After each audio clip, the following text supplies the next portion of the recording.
one seat is alternated between the two. So that's what happens. That's the reason why Peter Doocy is not in the room all the time. Let's see what happens. Hopefully next week he will be there so we can ask the tough questions. The really good questions, unlike his colleague. Hi, everyone. There we go. Hi, Karen. Okay. I'm making up for my lack of toppers over the last couple of days today, but hopefully some of this information will be helpful to all of you. First, as you may have seen and many of you have reported, today we've outlined the severe and immediate consequences that the United States will face if Congress fails to provide us with $22.5 billion in emergency funding to fight COVID-19. Those consequences are dire. Fewer monoclonal antibodies sent to states, an inability to purchase additional treatments, fewer tests available to Americans, less surveillance for future variants, and a risk of running short on vaccines. For months, we have been engaging Congress about our needs for additional COVID response funds. Just to give you a few examples, in January, we notified Congress that responding to the unprecedented surge in cases due to Omicron would exhaust our funds. Throughout February, we held briefings about the lack of funding and what the consequences would be if we didn't get additional funds. In the President's State of the Union address, the President called for additional COVID funding, and our National Preparedness Plan made clear that funding is needed. In total, senior administration officials have held more than 36 calls and meetings with Congress and at least 10 briefings to committees to communicate our needs so that we can do what Americans should expect from their government, protecting them from a once-in-a-generation pandemic. I'll finally say on this, with cases rising abroad, scientific and medical experts have been clear that in the next couple of months, there could be increasing cases of COVID-19 here in the United States as well. We talked about this a bit yesterday. Waiting to provide funding until we're in a worse spot with the virus will be too late. We need funding now, so we're prepared for whatever comes. Also, some news some of you have been asking about. The President will travel to Brussels, Belgium later this month, where he will join an extraordinary NATO summit on March 24th to discuss ongoing deterrence and defense efforts in response to Russia's unprovoked and unjustified attack on Ukraine, as well as to reaffirm our ironclad commitment to our NATO allies. He will also join a scheduled European Council summit to discuss our shared concerns about Ukraine, including transatlantic efforts to impose economic costs on Russia, provide humanitarian support to those affected by the violence, and address other challenges related to the conflict. I also wanted to note, because there has been so much information we've been putting out and so many sanctions we've put into place, some of the economic impacts that we're seeing in Russia, just to give you all an update on that. We've made President Putin's war of choice a strategic failure. The unprecedented costs we've imposed with allies and partners have reversed 30 years of economic progress, something President Putin himself pushed for, and that has happened in less than a month. Our actions have hit hard at the things President Putin cares about the most: degrading his military, access to cutting-edge technology, and ability to project power and influence. Central bank reserves, about half of Putin's war chest is immobilized. You heard the finance minister confirm this just yesterday or the day before. He can't use these rainy day funds to support his war in Ukraine. The ruble is less than a penny. It's the worst performing emerging market currency. The Russian stock market has been closed for nearly 3 weeks, longest in its history, as they try to prevent a market crash. Inflation in Russia is rampant. Some forecasters are predicting 20% inflation for Russia by the end of the year. And the Russian and trillions of dollars in businesses have been disrupted by sanctions, putting the Russian financial sector under severe stress. The economic outlook, if you look at the economic outlook for the country, forecasters around the world are projecting a collapse of the Russian economy. The Institute for International Finance projects a 15% downturn, down from a projected growth rate of 3% before Russia's invasion of Ukraine. And the private sector, as many of you have reported on, is withdrawing. Many companies, major companies in the financial, energy, and other sectors are leaving. JP Morgan, Goldman Sachs, Western Union, ExxonMobil, Shell, and more are pulling their operations out of the country. And as we continue to ratchet up pressure on Putin's oligarchs, wanted to also announce for you, or reiterate for you, for those of you who already know, that tomorrow Secretary of Treasury Janet Yellen and Attorney General Garland will host the launch meeting of the Russian elite proxies and oligarchs multilateral task force. And the task force was first announced in a statement by leaders, including President Biden, on February 26th as a way to go after corrupt gains from some of the individuals closest to Putin, no matter where they're held around the world. And the task force, comprised of finance ministry and justice or home ministry counterparts in Germany, Canada, Japan, France, Italy, Australia, the European Commission, and the United Kingdom, will use the respective authorities to collect and share information against Russian targets, including sanctions, asset freezing, and civil and criminal asset seizure. Let me give you just a couple of examples of assets that have already been seized. Alexei Mordashov's 213-foot yacht was impounded in Italy. Gennady Timchenko's 132-foot yacht was seized in Italy. Andrei Melnichenko's 469-foot, $578 million super yacht was seized in Italy. Sergei Chemezov's $140 million yacht was seized in Spain. Igor Sechen's 280-foot yacht was impounded in France, and Alisher Usmanov's $18 million resort was impounded in Sardinia. That is just the beginning. Last thing I just wanted to note, sorry, I have two quick things for you, then we'll get to the questions, is on Ukrainian security assistance. The President will talk about this when he speaks this afternoon, and he will talk about it more extensively tomorrow. As you know, there is $13.6 billion for Ukraine, humanitarian, security, and economic assistance in the omnibus bill that the President is going to sign this afternoon. He will outline in more detail, I expect tomorrow, the specifics, but he will, of course, talk about it when he signs it this afternoon. But even up to date now, since taking office, the President has committed $1.2 billion in security assistance to Ukraine, including $550 million in just the last 2 weeks. He has approved 4 emergency security assistance packages to provide Ukraine the types of weapons they are using so effectively to defend their country, such as anti-armor and air defense weapons. We are working to get Ukraine the equipment as quickly as possible, and we still have the means to continue doing that. Over the past 2 weeks alone, we have delivered more than $300 million of security assistance to Ukraine, in addition to the transfers of U.S.-made equipment we are facilitating from our allies to Ukraine as well. So I would note that we're on day 19 here. In addition to their incredible courage and bravery, one of the reasons that they are able to hold back and push back against the Russian military is because of the significant amount of military assistance we have provided. Finally, I just wanted to note that today is Equal Pay Day, something we can all celebrate. President Biden and Vice President Harris have long championed equal pay as a cornerstone of their commitment to ensure all people have a fair and equal opportunity to get ahead. To mark Equal Pay Day, today the Biden-Harris administration announced a couple of new actions to promote women's empowerment and support women working families across the country.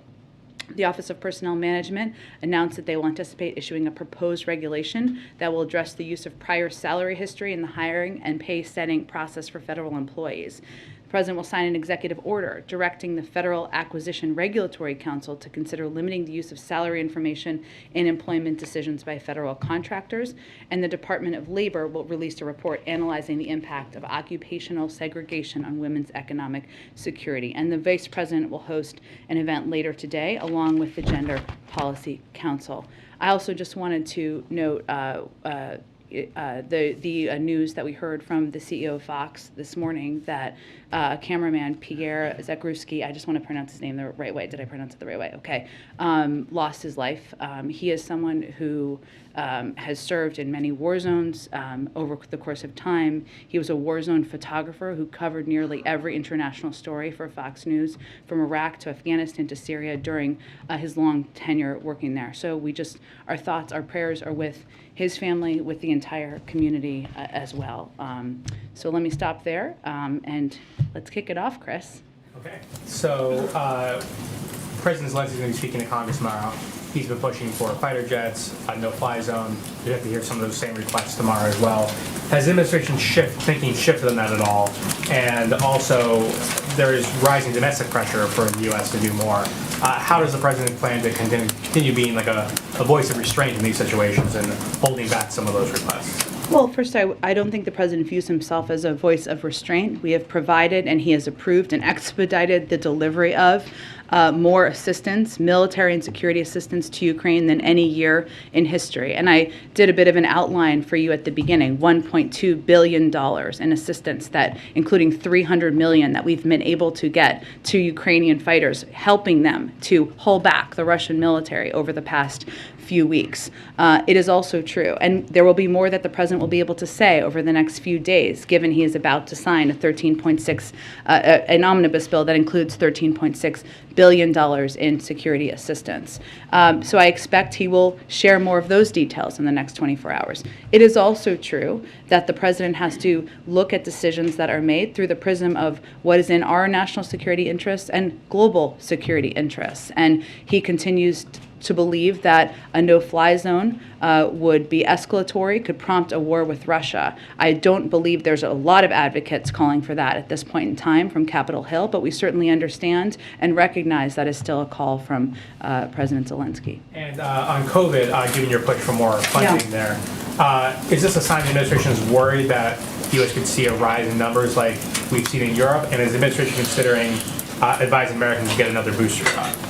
Well, any decision or recommendation about a booster shot would be made by the CDC. But as we've said from the beginning, we always want to be prepared for any scenario that may come up, right? And we have also said that while we have made an enormous amount of progress in vaccinating Americans and getting Americans boosted and providing free masks and free tests to people across the country, that we are still continuing to fight the pandemic. And if we wait too long, we are not going to be able to continue a lot of the programs that are so effective. And just to give you some more specifics, we are going to run out of our supply of monoclonal antibodies by June. We will be unable to maintain our testing capacity beyond June. We can't purchase additional courses of Evusheld, and our existing supply will likely run out. This is a treatment for the immunocompromised by the end of 2022. The fund that reimburses doctors and other medical providers for caring for uninsured individuals will be scaled back this month and end in early April. So those are just some of the examples of where the American people could be deeply impacted if we don't get funding from Congress. There is not a secret plan. There is not another option. We need money in order to continue to supply these programs. And one last thing, sorry, just back on the Ukraine thing. Yeah. You said obviously no-fly zone is viewed as escalatory, but I noticed you did not say anything about the fighter jet requests. Is that something that the administration... Nothing has changed about the analysis that the Department of Defense provided last week, where they assessed that because of the challenges in delivery and the challenges and the impact that providing these would be greater risk than there would be benefit. And I would note that the way that the President and the Department of Defense and our experts here have been responding to this conflict is by providing the type of military and assistance and equipment that the Ukrainians have used to push back and to fight and effectively do that over the last 19 days. And that is what we will continue to provide with the additional funding in the omnibus. Go ahead. One, I guess, housekeeping matter on the remarks tomorrow from Zelensky. Does the president plan to watch, and will he have a response to his address? I'm sure that to the degree the president can with his schedule, he'll certainly be watching, as we all will be. He gave a very powerful, President Zelensky gave a very powerful set of remarks today when he spoke in Canada, or to the Canadians, I should say, and we certainly expect that to be the case tomorrow. And on the Ukrainian security assistance, there are concerns that Putin could possibly try to target or strike a delivery of American military supplies. How concerned are you about this, and how confident are you that this assistance will ultimately reach its intended destination? Well, I would say that obviously they've been in the middle of a war zone for the past few weeks, and we've still been able to deliver $300 million in security assistance just over the last 2 weeks, and we believe we will continue to have the means to do that. And has the president been discussing with other NATO leaders how they would respond if Putin were to strike a delivery of American military supplies inside Poland? And just so I'm clear about what would happen in this instance, would a strike in Poland on supplies or anything really automatically be met with a forceful response, or simply a conversation amongst allies about how to respond? Well, again, typically there is a conversation before you do a coordinated response, right? But I would say, without getting into a hypothetical, we have a range of conversations that happen through a lot of channels, including military and defense channels, including diplomatic channels, as we prepare for a range of contingencies. Go ahead. American families are preparing for summer vacations right now.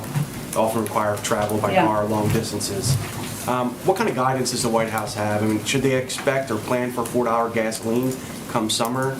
Is there like I know you guys are concerned about the price, but is there a sense of urgency to get something done before those summer months, which are really critical for a number of reasons for drivers? Sure. Look, I think the president and our national security team and our economic team are working overtime right now to evaluate and examine a range of domestic options that continue to be on the table, and also to engage with global suppliers about what can be done to ensure that the supply in the market meets the demand, thus bringing the price down. So there is certainly urgency. There is certainly a need to do everything we can to ensure we're mitigating the impact. Sure. A bipartisan group of lawmakers have called on the White House to lift the ban of summer sales of gasoline with higher blends of ethanol. It's cheaper than traditional blends of gasoline. Is that something, you mentioned a menu of options, but is that something specifically that the White House is considering? In the menu of options. Any comment on Maryland moving towards a suspension of their state's gasoline tax? Is that something? There are a number of other states who have taken that step. Again, there's a range of domestic options. I would note that from the federal standpoint, the gasoline tax is about 18 cents, right? Mm-hmm. So we're also looking at a range of options that might have different types of impacts. You brought up the 18 cents. Is that because, I mean, it wouldn't have much of an impact at 18 cents if you given it at $4.50. Is that a fair read of how you guys assess that? I'm not a mathematician, but given that the price of gas has gone up by 75 cents, $1, even more in some areas, we're continuing to look at a range of options, and obviously ensuring that there is, or taking steps to ensure there's more supply in the market, because the oil market is a global market, is a big priority and a focus for us. But we're looking at a range of domestic options, including all of the ones you mentioned. Just no decision has been made at this point in time. Go ahead, Caitlin. Thanks, Jen. You confirmed President Biden is going to Brussels next week. He's going to attend the NATO summit and the European Council meeting. Is he also going to go to Poland, as has been reported? We don't have anything more yet about his trip to announce. Should we expect anything when it comes to the refugee crisis aspect of what's been going on? We're still working through the final details of the trip and what it may look like, but I don't have any more details at this point in time. And what is his goal going into this trip? And is there any chance that he sees President Zelensky while he's there? His goal is to meet in person, face-to-face, with his European counterparts and talk about and assess where we are at this point in the conflict, in the invasion of Ukraine by Russia. We've been incredibly aligned to date. That doesn't happen by accident. The president's a big believer in face-to-face diplomacy, so it's an opportunity to do exactly that. In terms of a meeting with President Zelensky or an engagement with President Zelensky, we're still finalizing the trip at this point in time. But that's an option? Nothing on the table at this point in time, but the real focus right now is to meet with NATO partners in Brussels. If there are additional steps, we'll share all those details with all of you. And on President Zelensky's address tomorrow, of course, he is expected to ask for more assistance, as my colleague noted. A lot of the U.S. positions on that haven't changed, as you just said, when it comes to the no-fly zone. But on the aircraft specifically, the Pentagon said last week that Secretary Austin said they do not support the transfer of additional fighter aircraft at this time. Is that still the United States' position?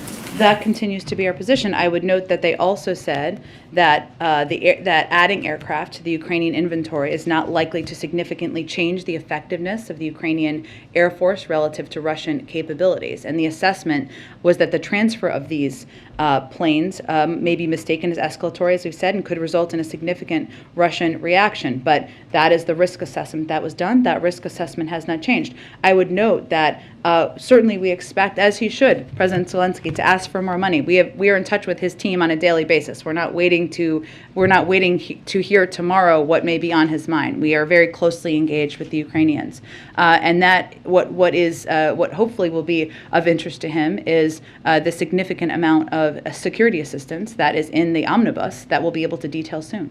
Just to clarify, has he told the White House what he plans to ask for tomorrow? That's not what I'm suggesting, but the president had a nearly hour-long call with him on Friday, and we talk with his team every day. Thank you. Go ahead, Ash. You mentioned before that President Zelensky gave an extremely powerful set of remarks to Canada, and you expect something similar tomorrow to Congress. I was wondering if you could talk about how the administration plans to handle that sort of very emotional appeal where we expect him to be asking for certain things which President Biden has already made clear he's not willing to provide? Well, I think that, one, what is encouraging in this moment of tragedy is that there is bipartisan support for the strength and the courage of Ukrainian leadership and President Zelensky and the fight that they have been waging for the last 19 days. I would say that without knowing what he's going to say tomorrow, we certainly are familiar with what the asks have been. We have provided our own assessment of what does make sense and doesn't make sense. And what I would note is that we do have a range of the president and our team has fought for additional assistance in the omnibus package the president is signing this afternoon, which hopefully we'll have more details on in the coming days. Go ahead. Thank you, Jen. To follow up on that, Zelensky and other Ukrainian officials have made so clear that what they believe they need the most is more warplanes and fighter jets. So why is the U.S. assessing something different? Why does the U.S. believe they know better what Ukraine needs than what Ukrainian officials are saying they need the most? Well, we have one of the best militaries in the world. I would note just some factual details here. The Ukrainian Air Force has several squadrons of fully mission-capable aircraft. And although Russian air capabilities are significant, their effectiveness has been limited due to the Ukrainian strategic, operational, and tactical ground-based and air defense systems, which the United States has provided the vast majority of. So what we're talking about here is what is most effective in combating and fighting the type of war the Russians are fighting. We've talked a little bit about the attack on near the Polish border. That would not have been stopped by airplanes. That type of attack is stopped by exactly the type of assistance we've provided. Okay, so it's a combination of impact as well as potential risks that the administration has decided no on the war. Exactly. And the fact that the Air Force has several squadrons of fully mission-capable aircraft, the $1.2 billion in military assistance that we've provided has provided exactly the type of capabilities that have helped them fight back and push back effectively and courageously against the inbound attacks from the Russian military. And as you also noted, Weijia, the risk associated is also something that our U.S. military would assess as part of their analysis. Thanks. And then to follow up on Mary's question, how does the U.S. define a Russian incursion or invasion into NATO territory? That's a conversation we have with our NATO partners and allies. So as an example, there are reports that a Russian drone made its way into Polish airspace before going back to Ukraine and being shot down. Does a drone into Poland count as an invasion into Russia? Again, Weijia, what happens here, it's not that NATO countries just respond on their own. If there is an attack or that is considered by NATO leadership and by NATO countries to be to meet that bar, then there's a discussion among NATO partners about how to respond. But it's not in anyone's interest to get into an escalatory war with Russia. Got it. And one more on the sanctions that were imposed today by Russia against yourself, President Biden, other top U.S. officials. Do you have a response to that? And how will it impact any of you, if at all? Sure. I would first note that President Biden is a junior. So they may have sanctioned his dad. May he rest in peace. The second piece I would say is that won't surprise any of you that none of us are planning tourist trips to Russia. None of us have bank accounts that we won't be able to access. So we will forge ahead. Thank you. Go ahead. Thanks, Jen. Following up on the drone question from Weijia, the Soviet-era drone that flew over 3 NATO member states on Friday and then crashed into Croatia, has it been determined whether that was a Russian drone or a Ukrainian drone? And how do you measure, similar to what she was asking, how do you measure, what elicits a response? Well, for the second part of your question, Jackie, good question. It is a conversation that happens between NATO allies and partners, not a decision that's made by one country. In terms of the first part, I don't have any details that I can outline for you from here. And then what do you make of China today warning that Taiwan belongs to China? and saying that it will not stop normal trade relations with Russia. What qualifies as helping Russia evade sanctions when it comes to China? Well, let me note that one of the during the lengthy conversation that our national security advisor had with his counterpart, he also reiterated our one China policy based on the Taiwan Relations Act, 3 communiques and 6 assurances, and underscored concerns about Beijing's coercive and provocative actions across the Taiwan Strait, which is, of course, our position publicly, but is also something that he took the time to reiterate during this conversation. There are a range of sanctions we obviously have in place, and we watch, of course, if there's a violation of those, and we also watch if there is support provided for the military invasion of another country. I don't have any assessment of that to provide to you today. It sounds like secondary sanctions are on the table if China is found to be helping Russia either militarily or economically in this war. So why not be specific about the kinds of sanctions that we're considering, given that this administration's position is the mere threat of sanctions should be a deterrent? Well, we're going to have those conversations directly with China and Chinese leadership, not through the media at this point in time. I would note that when our national security advisor was having his meeting yesterday, he was very direct about the consequences.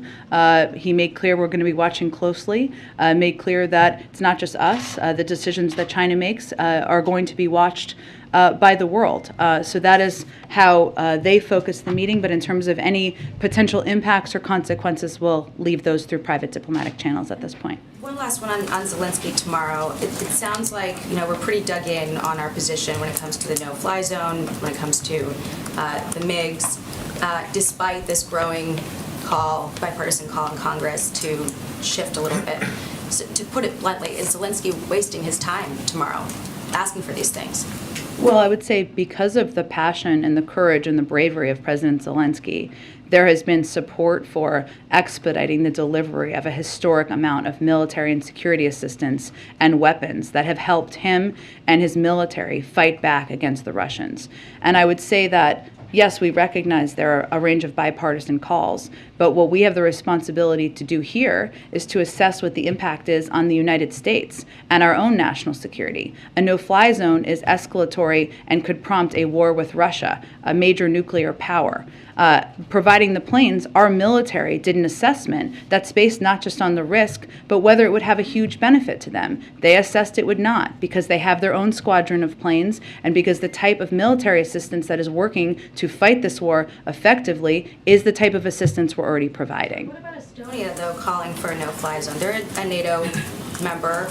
They share a border with Russia. How do we view their calls for a no-fly zone? We disagree with the argument that that would be an effective step, because a no-fly zone, which often people shorthand, essentially means us shooting down Russian planes and them potentially shooting back at us. And I would note that the way that the Ukrainians, again, have effectively pushed back over the last 19 days is by using exactly the type of military assistance we have provided. Go ahead, Kristen. Thank you, Jen. A couple of questions. Are there discussions about the president meeting with refugees on his trip to Europe? It's a good question, and obviously we have provided, and he'll talk about this afternoon, historic amounts of humanitarian assistance, a great deal of that focused on helping refugees. Those are going to be more in this package, but we don't have additional details beyond what I just announced at the top of the briefing. Okay, to follow up on Ouija's question quickly, Russia sanctioning various top officials here, I understand you're dismissing it. However, does the president see that as an escalation of any kind? Again, I think we are confident that if we need to have continued, and we will need to have direct and indirect conversations with Russia, we will have the ability to do that. But it's related to, and I don't have anything official aside from the reports. I don't know how their sanctioning process works. I only know how our sanctioning process works. But it relates to the impact typically on bank accounts or travel that's not diplomatic. I want to ask you again about the conversation about sending these MiGs. Former ambassador to Ukraine, Maria Ivanovich, has been quite outspoken recently, and she said we need to mitigate risk, but it's also true that not taking greater action comes with a risk as well, because Putin is a bully and he only understands strength. Is the president showing enough strength against Putin? The president has rallied the global community to put in place a greater set of financial sanctions package than has ever been done for any economy in the world. It wouldn't have happened without his action. I just outlined for you at the top, which I think it's important to note, the crippling impact this has had on the economy.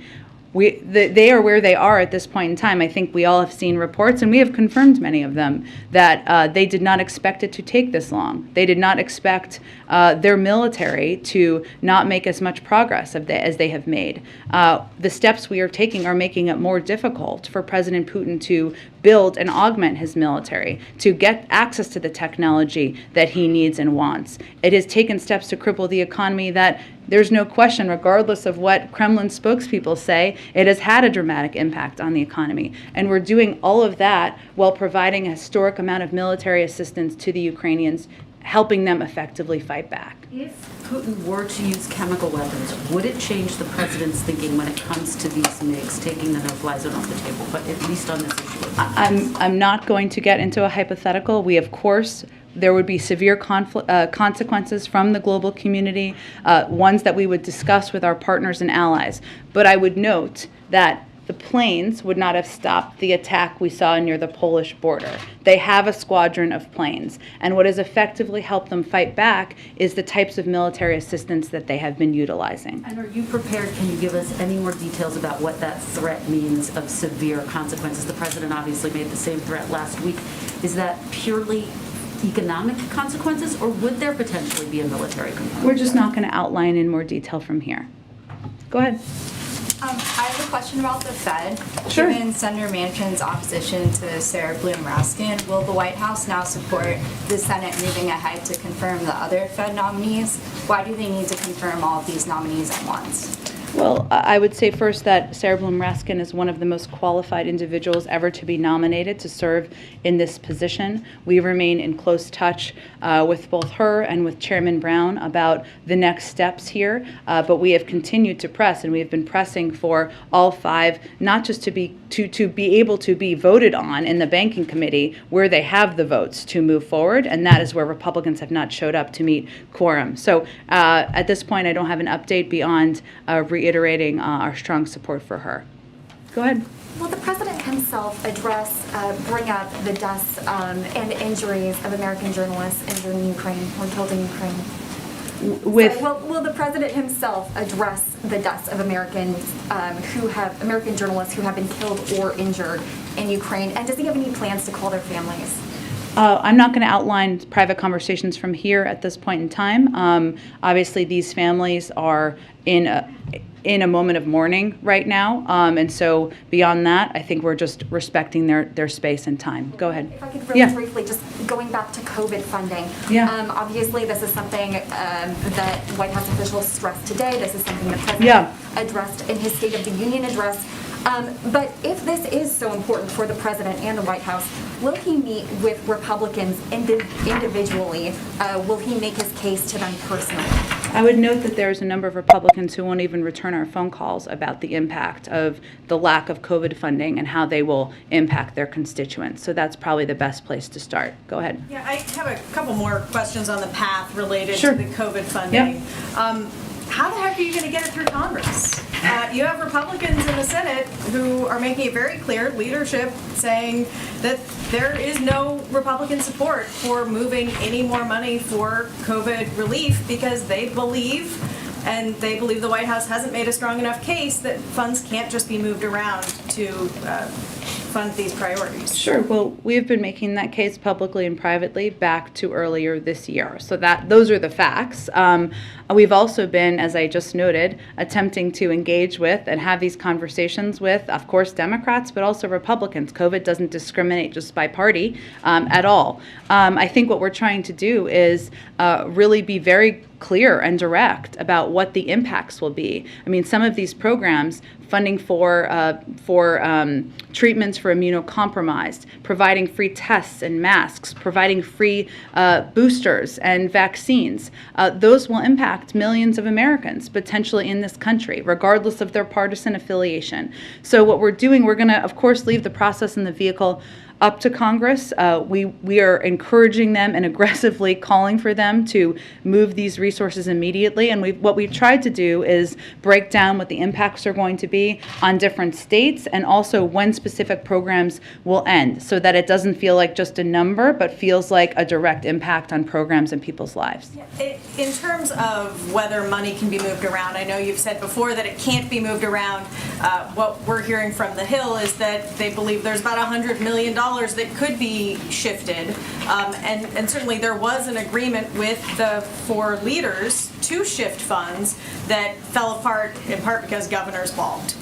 But is there money that could be moved? Do these dire consequences have to start next week, or could funds be shifted and then later allocated? Well, the opposition, as you note, prevented that from being a portion of what moved forward, right? I don't know that opposition has changed at this point in time. But also, it's important to note that we believe that this should be provided on an emergency basis, not something where it will require offsets. It shouldn't have to require taking money from states who are using it for different programs, whether it's funding cops or police officers or other programs. That was a part of the discussion and the negotiation, but not aware of any change in the support for that. Go ahead. On domestic energy, Yeah. Has the White House spoken to Senator Joe Manchin about his push to do more domestic oil and gas production? I know that Senator Manchin has been interested in the president using the DPA, the Defense Production Act, to complete that pipeline from West Virginia to Virginia, the Mountain Valley pipeline. Is the White House interested in that? Well, we've engaged with a range of members, Democrats and Republicans, including Senator Manchin, about a range of ideas they have. That's why so many things are on the table. I would note that the use of the Defense Production Act, broadly speaking, would mean you're paying a company to do what they already have the capacity and the ability to do. We know there are 9,000 unused and approved oil leases right now that these oil companies could tap into and do more in. In terms of the building of a pipeline, that does not sound like it's an immediate solve for what we're seeing right now is an increase of cost at the gas pump. Go ahead. Jen, if I could walk you back for a moment through the logic train that you were trying to lay out for us of the risk of sending, in that case, the Polish jets, but in general versus the rewards for it here. So if I understand it right, the president has determined that giving Ukrainian pilots these MiGs would more directly involve the United States in the conflict, and therefore that's what creates the high risk. Is that right? Well, David, it's not the president's assessment, or certainly not my assessment. It was the assessment by the Department of Defense, and a big part of their assessment was related to where these planes would take off from and how would you get them into Ukraine. So that was something we were exploring and discussing with a range of partners. But their assessment was also based specifically on the transfer of it to Ukraine, and that may be mistaken as escalatory. So the fact that they would take off from a Polish base, even a base in Germany under the Poland thing, makes that base a legitimate military target, and they don't want to take that risk. Well, I wouldn't say we'd say legitimate, but that it could be perceived as escalatory, okay. Yes. So on the other side of this, we are transferring anti-aircraft equipment to them. Yeah. It's got to originate someplace in the West, right? Somehow it's got to get in place. What's the distinction? We're able to move a lot of that equipment in a way that is not taking off from a NATO airbase without getting into specifics of how it's transferred. But it's originating from the West in some way. Correct, and that's known, yes.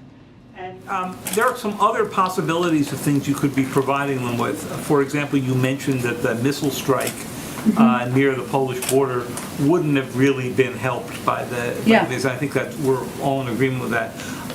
You could imagine a series of shorter range anti-missile systems like what we give to the provide and they manufacture in Israel to ward off incoming short-range missile. Is there discussion of that kind of anti-missile system to prevent exactly what you just described? Yeah, it's a good question, David. You probably know more about military equipment than anyone except for the Department of Defense, so here we are. But look, I would really, those discussions happen at the Department of Defense. They consider, and we've talked a lot about the risk assessment as it relates to the planes, but they make assessments about what to provide to be most effective as they provide any range of military equipment. Again, as you know, there's a big portion of the omnibus, which we'll be able to detail more soon, that will be security assistance, just like there's economic and humanitarian assistance, and I'm sure we'll have more details on what will be included in there. And one last one, are you encouraging any of our other NATO allies, including Turkey, to do these kinds of transfers? Particularly of the anti-aircraft? Well, I think, the second piece of military equipment you mentioned, look, there's a range of discussions, as you know, among military counterparts and defense counterparts about what equipment is needed, who has that equipment, how to provide it, but I don't have more to detail that on from here. Turkey would solve a particular running problem that you've had since you were speaking from the podium at the State Department. Is there any particular discussion underway with Turkey on this? I just don't have more details on that for you. I'm happy to check if there's more. Go ahead, Karen. Is there a plan for the president to talk to President Zelensky before he delivers those remarks tomorrow to Congress? I'm happy to check. There's not a call currently on the schedule. He just spoke with him last Friday. But again, our national security advisor, a range of officials here are in touch with senior members of their national security team every day. And I know you said the president's going to, of course, be talking about the $13.6 billion in aid to Ukraine when he gives remarks in a few minutes. You said earlier that the United States is working to get Ukraine equipment as quickly as possible. Can you walk us through the timeline on the 13.6? How quickly will that get out? Is it going out all at once? Are there stages? What's the plan for that? I expect we'll have more on that in the next 24 to 48 hours. I understand the question. We're looking forward to detailing it for you. Go ahead. Thanks, Jen. Yesterday, the president spoke again about his desire to see legislation passed aimed at lowering costs of prescription drugs and child care. Can you provide an update on the White House's conversations with Senate Democrats about passing narrowly tailored legislation that would include those programs and others that the president again said would ease inflationary pressures? I would just say that we found, and we made the determination after last fall, that keeping those conversations private is the best way to hopefully make progress. And so we're engaged on a daily basis with conversations with Senate Democrats, committee members, staff, about how to move this forward. As I think you know and others know who talk to members, there's a lot of excitement and enthusiasm for getting these things done, specifically lowering the cost of prescription drugs. What the president wants to do is have as much of the package included as there can be 50 votes for. But we're going to leave those conversations to happen through private channels, a lot of them happening member to member on the Hill. Any sense of timing of when that can happen with the April recess coming up soon? Again, I'm just not going to provide an update from here because we feel that these talks are best kept between members and kept between conversations we have with our staff and them. Sure. And speaking of Senate Democrats, the Senate Judiciary Committee will hold its hearings next week on the president's Supreme Court nominee. How is the White House preparing for those hearings, and specifically, how is it preparing Judge Jackson for the scrutiny that she could come under from Republicans who sit on that committee? Well, first, Judge Jackson, I think, as you've seen, has been working to meet with every member on the committee before her hearing and made a great deal of progress on exactly that. I think I would note that you've heard members come out, senators come out who agree with us on very little, who've come out and conveyed that she's qualified and that they had good conversations with her. So that's part of it. As soon as she was nominated, she started practicing and studying and preparing, which I don't think surprises anyone who's looked at her impeccable credentials and record to date. And I expect that will continue until she starts the hearings early next week. Go ahead. Thanks, Jen. On the refugee crisis from Ukraine, is there any conversation about the role the U.S. could play to alleviate some of the burden felt by Poland, for example, either something similar to what we set up coming out of Afghanistan, airlifting people, expediting processing, especially for those who have family members in the U.S.? Sure. We are having ongoing internal discussions about how we can play the most effective role in supporting the large number of refugees who are coming out of Ukraine. To date, that has been, as you know, an enormous amount of humanitarian assistance that we're providing, not just to Ukraine, but to neighboring countries that are providing a haven for refugees as they're leaving Ukraine. In terms of other discussions, I just can't outline those at this point in time, but we are continuing to discuss what options there are. Conversations about helping Ukrainians come to America as well? We're discussing. The president would welcome Ukrainians coming here. Obviously, they could apply through the refugee process, but we're continuing to discuss what options may exist. One more on Title 42. Yeah. We saw over the weekend the CDC end Title 42 restrictions for unaccompanied minors, and couple of the reasons they gave were the larger public health conditions, but also that appropriate mitigation measures had been put into place in the care facilities. Yeah. So is the administration asking DHS to put those same mitigation measures in place in other detention facilities so you can end Title 42 for everyone? Well, any decision made by the CDC about ending Title 42 would once they make the decision, it would have to be implemented, to your point, Amna, by DHS and other components of the interagency that oversee these facilities and ensure that they're meeting the bars that would be required. But the first step would really be CDC making a decision about ending it for other populations. Go ahead. Thanks, Jen. Two topics. First, the prime ministers of Poland, Czech Republic, and Slovenia went to Kyiv today. Does the White House have any comment on that? Would an American administration official make a similar trip? Or conversely, is there concern that that's a security risk where if something were to happen to them then that could be an escalation with NATO members?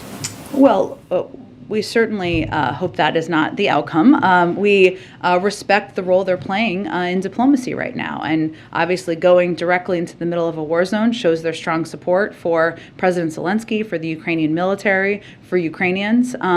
And we certainly support that. And I'm certain we will engage with them following their trip as a follow-up, as we have been doing with other leaders who have engaged with the Ukrainians and the Russians.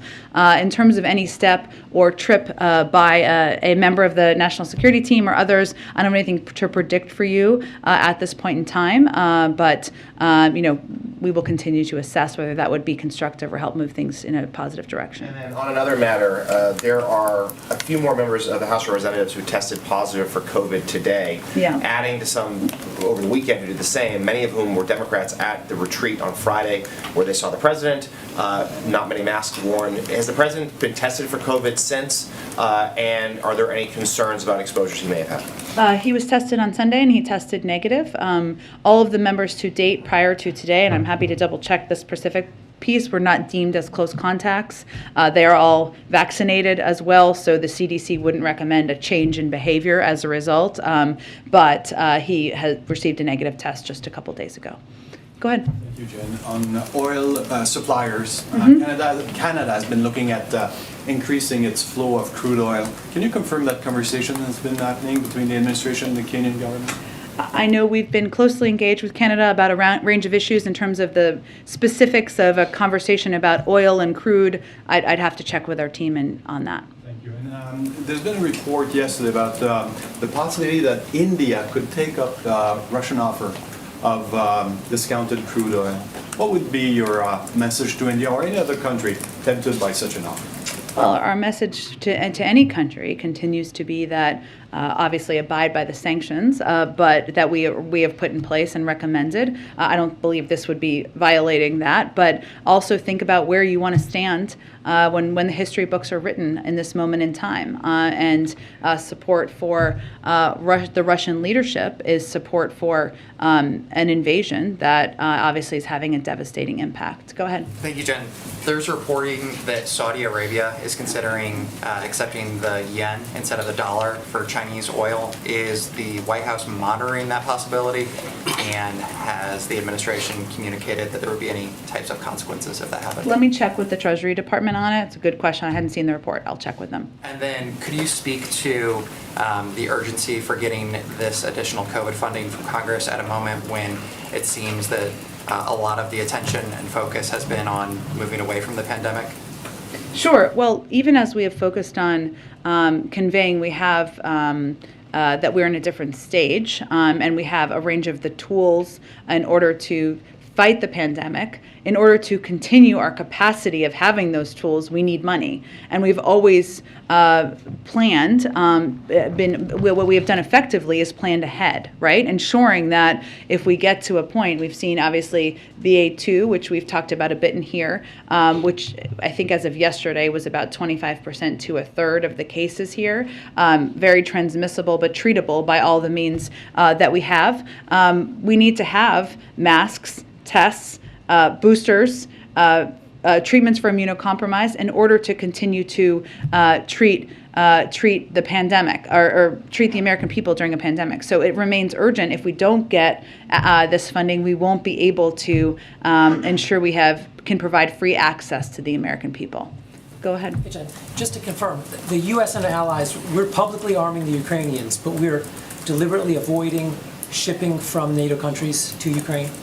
That's not what I said. What I said was planes taking off from a NATO base. Our Department of Defense assessed that would be a step that would be escalatory as they were making a risk assessment. So we're avoiding doing it from NATO bases? Okay. Of planes. Via planes, but ground is another situation. I'm not going to give you detail or confirm where our military equipment moves from for obvious reasons, because our objective is to provide that to the Ukrainians. And on these tragic, deaths of journalists that you mentioned, is there any reason to conclude that the Russians are deliberately targeting them? We have seen from the beginning that they have targeted hospitals, they've targeted journalists. In terms of these individual cases, I can't make an assessment of that from here, but certainly we've seen barbaric and horrific actions by the military on the ground, and this is consistent with that. Go ahead. So, aside from the request for weapons, President Zelensky has also requested that the U.S. be more involved in negotiations toward a peaceful resolution to the war. What is the U.S. doing to push those negotiations forward? Well, one of the steps we've taken, a significant one, is to be the largest provider of military and humanitarian and economic assistance in the world, to put them in a greater position of strength as they go into these negotiations. We also engage and talk to the Ukrainians on a daily basis, and the president and this national security team has rallied the world in being unified in their opposition to the actions of President Putin. So those are the steps we're taking. We also engage oftentimes before and after any conversations that any of these global leaders are having with both Russians and Ukrainians, and encourage them to make sure they're engaging with Ukrainians directly. So would Zelensky be empowered by the United States to reach an agreement with Russia and have U.S. sanctions released as a result? Well, he's the leader of Ukraine, so he's empowered to have a negotiation with Russia, and we're here to support those efforts. That's a yes. Again, I'm not going to get ahead of a negotiation, but we are here to support those efforts. We discuss and have conversations with his team on a daily basis. Go ahead, George. Yeah, let me ask you about Thursday's meeting between the president and the Irish Taoiseach. Best day of the year. Yeah. Does the White House view that as in any way a sign that we're getting back to normal after 2 years of canceled meetings, canceled parades, and last year of having to do it virtually? Sure. Well, the president is very much looking forward to welcoming the Taoiseach here on Thursday to celebrate St. Patrick's Day. We have started to have some events where there are more people, where there is some food or beverage served, and certainly this will be a continuation of that. And while we are still taking steps and precautions here in the White House, including regular testing, this is certainly a step that we welcome, being able to invite our friends in to celebrate on Thursday. Go ahead, Ed. So China. I'm going to gather soon. Go ahead. Okay, yeah, quickly, going back to China. So right now you're saying that China and the Chinese companies are not breaking sanctions by doing normal economic relations with I did Russia? not provide an update or an assessment of that from here, and nor do I have one to provide you. Without talking about red lines, what would the U.S. need to see for that to be a breaking of the sanctions? I understand your question. I'm just not going to outline it from here. We watch closely. The world is watching closely, and our national security advisor was clear there will be consequences should they violate our sanctions. Thank you, everyone, so much.